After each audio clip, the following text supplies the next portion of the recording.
gate to Droit Park. This cast iron gate was built many years after 1873, the date that's showing on this gate. This used to be a wooden barricade separating the neighborhood. This neighborhood was created by a man named Amzi Barber, who wanted to have an elite neighborhood, an exclusive neighborhood for Caucasians. And then the neighborhood over the years changed and became an elite African American neighborhood, which we'll discuss as we walk along. The big event that really changed a lot was in 1888. Some students at Howard University, which is just up the hill, came and broke through the wooden barrier that was here.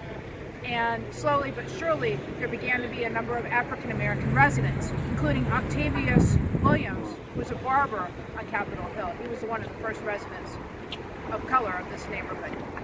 We were right next to Florida Avenue. Florida Avenue was the dividing line between the original historic plan of Washington and what developed after the Civil War. Florida Avenue was the original boundary of the Pierre Charles L'Enfant plan for the city.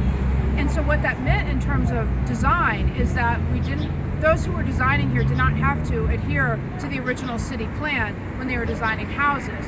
So the houses here are set farther back from the street.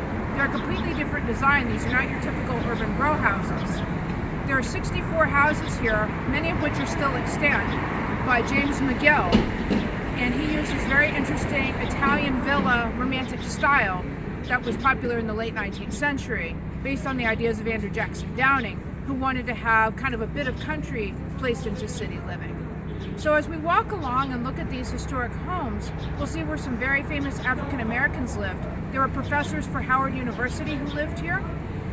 Howard University was one of the very few, it was an African American university, one of the first, a historically black college, and also it was one of the few where African Americans could be professors.